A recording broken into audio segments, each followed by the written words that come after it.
எல்லாருக்கும் வணக்கம். அரட்டை ஸ்குவாட் இன்னைக்கு வந்து ப்ரீவியூ இந்தியா வர்சஸ் இங்கிலாந்து செகண்ட் டெஸ்ட்டு பர்மிங்ஹாமில் நானும் மட்டும்தான் பண்ண போகிறோம். ஃபர்ஸ்ட் டெஸ்ட்டு ஹெட்டிங்லியில் ஒரு சம்மாடி வாங்கிட்டு வந்திருக்காங்க இந்தியா. நிறைய பேர் வந்து இப்போவே வந்து சீரீஸ் ஒயிட் வாஷ் அப்படின்லாம் சொல்லியிருக்காங்க. ஃபர்ஸ்ட் டே முடிஞ்சோடனே இந்த நிறையா பேர் தான் என்ன சொன்னா வந்து செம்ம கேப்டன்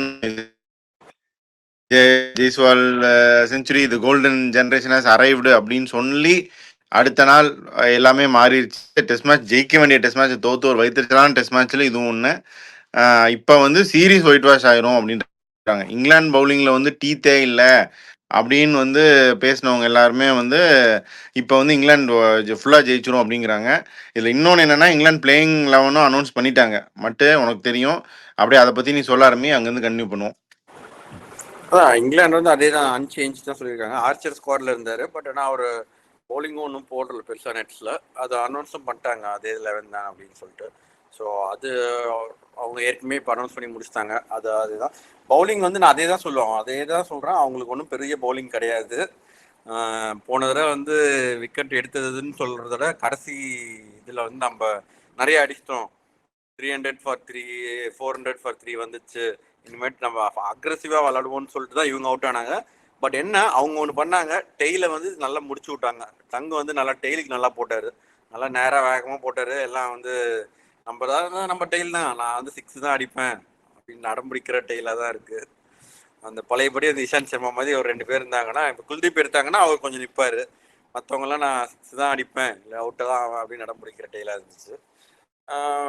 இல்ல பிளேயிங் லெவனுக்கு நான் வர்றேன். ஃபர்ஸ்ட் வந்து ஜோஃப்ரா ஆர்ச்சர் மாதிரி ஒருத்தர் இருக்காரு, நீங்க வெளியில உட்காரு பரவாயில்ல, நாங்க வந்து எங்களுக்கு இதுவே போதும் அப்படின்னு நினைக்கிறாங்களா? இந்த டீம் வச்சுட்டு இது போதும். ஜோஃப்ரா ஆர்ச்சர் வந்தாருன்னா அவர் இது வரைக்கும் இப்ப கடைசியா என்ன ஒரு 4 day match last விளையாடினாரு.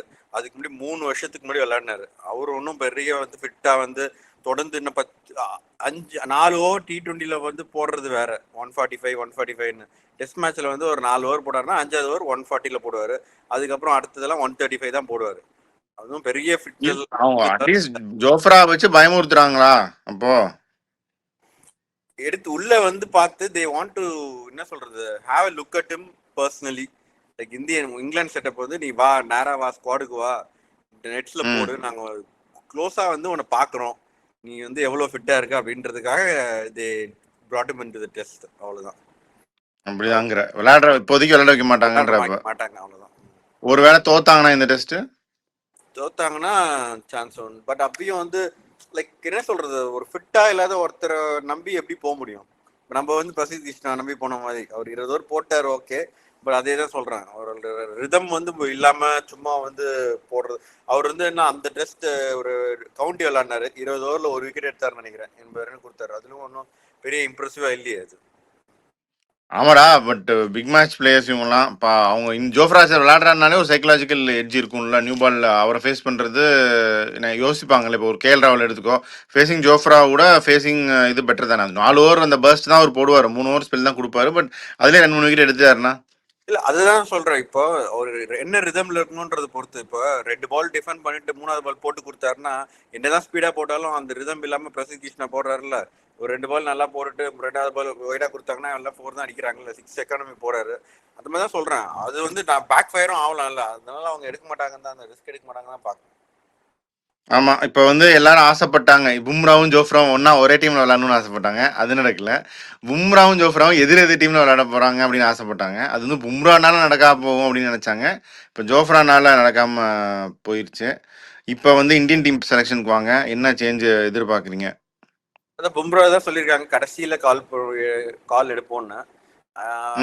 But I think அவங்க வந்து 3rd மேட்ச் விளையாடணும்னு நினைக்கிறாங்கன்னு நான் நினைக்கிறேன். இதுல வேற மழை வேற லார்ட்ல விளையாடணும்னு நினைக்கிறாங்க. இல்ல பிளஸ் வந்து கொஞ்சம் நிறைய மழை போட்டிருக்கா. ஃபர்ஸ்ட் டே, 4th டே, 5th டே எல்லா நாளும் மழைன்னு போட்டிருக்கு. ஸோ ரிசல்ட் பாசிபிளா இருக்காது, எதுக்கு விளையாடணும்னு கூட யோசிக்கலாம். அந்த ஒரு மைண்ட் செட்டும் இருக்கும்னு நான் நினைக்கிறேன். நீங்க என்ன நினைக்கிறேன்?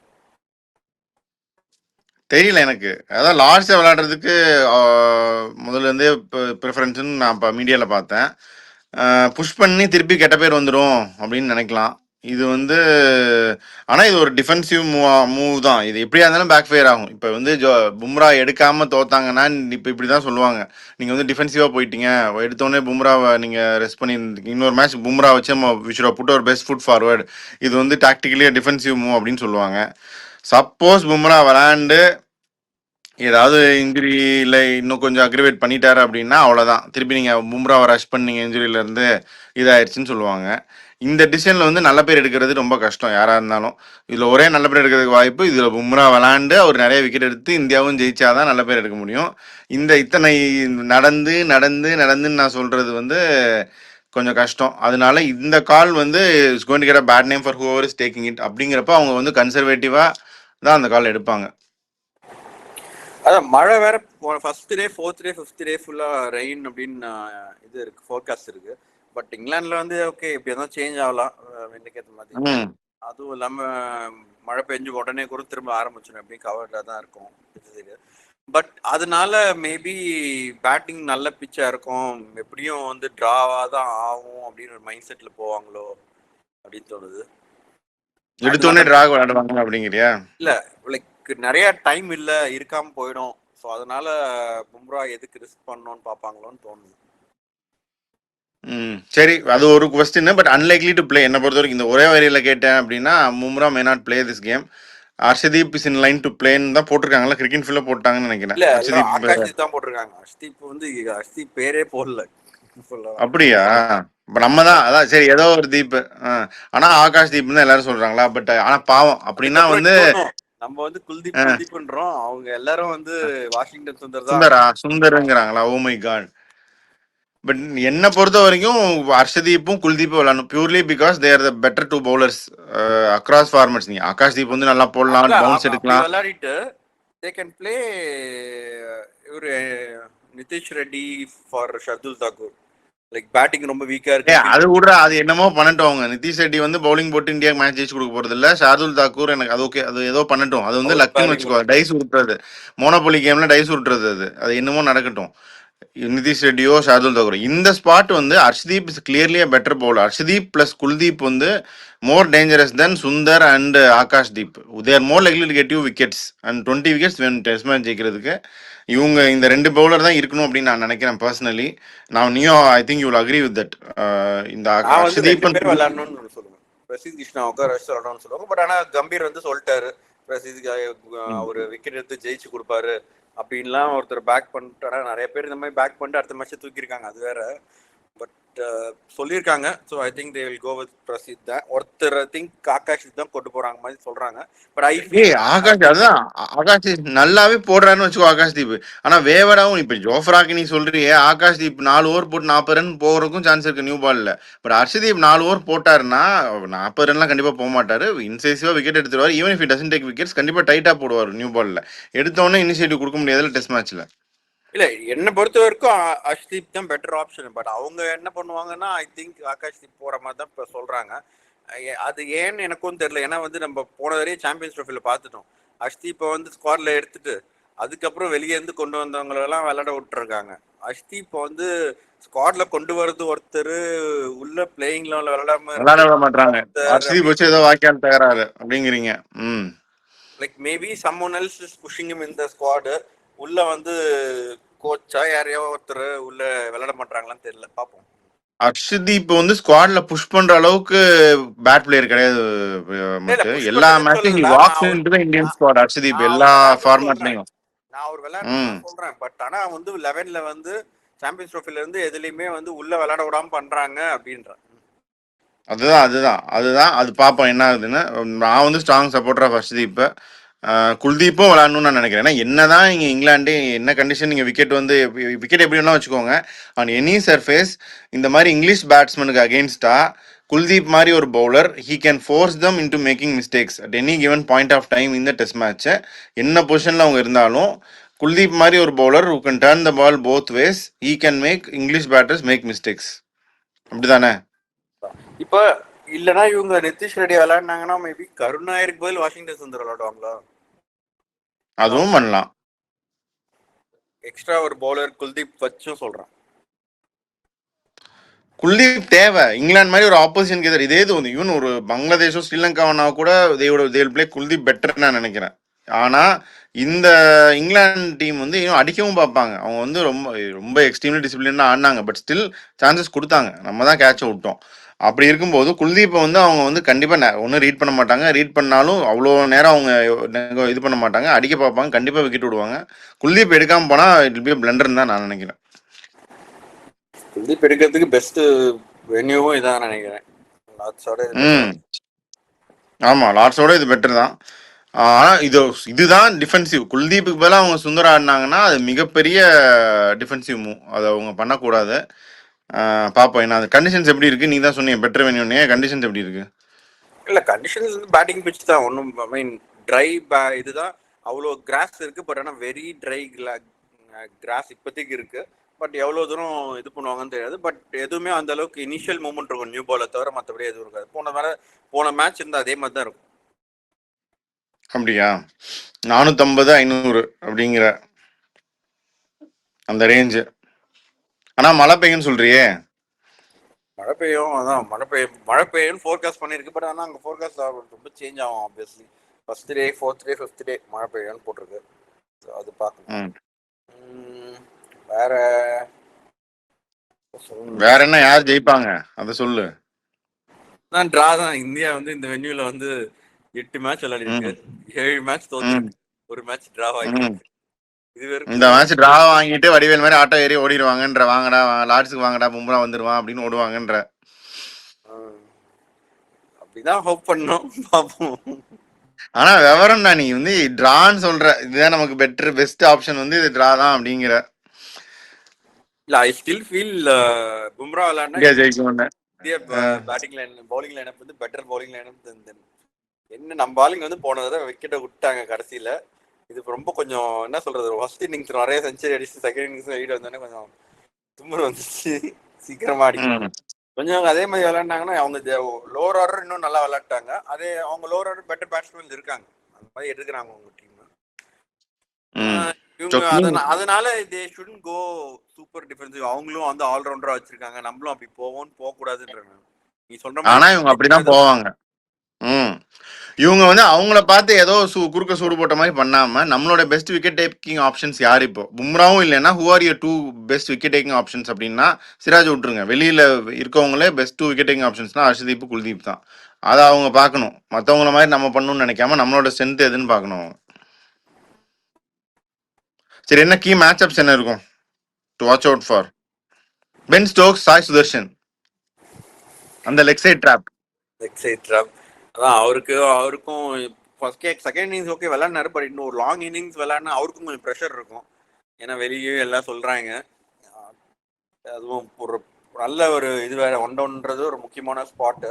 அண்ட் ஆக்சுவலா இப்போ இவ்வளோ சீக்கிரமா யாருக்குமே வந்து நான் சொல்றேன் நம்பர் ஆஃப் கேம்ஸ் விளையாடிட்டு இதோட நிறைய பேர்லாம் ரொம்ப டொமஸ்டிக்ல விளையாடிட்டு சான்ஸ் கிடைக்காமலாம் இருந்திருக்காங்க. இப்போ கரெக்டா 2 பேர் ரிட்டையர் ஆயிட்டு கரெக்டா நல்ல சான்ஸ் கிடைச்சிருக்கு. அதை யூட்டிலைஸ் பண்ணாருன்னா அவர் இன்னும் அவரோட பிளேஸை வந்து ஸ்ட்ரென்தன் பண்ணலாம். பட் ஆனால் ஃபர்ஸ்ட் மேட்ச்ல பண்ணல. அதை அட்லீஸ்ட் ஒரு இன்னிங்ஸ்னாச்சும் ஒழுங்காக விளாடணும். ஸோ கொஞ்சம் ப்ரெஷர் இருக்கும். பட் ஆனால் அவரை பற்றி நிறைய பேர் சொன்னது வந்து அவர் ப்ரெஷரு இது பண்ண மாட்டாரு அதெல்லாம் அப்படின்னு சொல்லியிருக்காங்க. பார்ப்போம் இப்படி எல்லாரும்.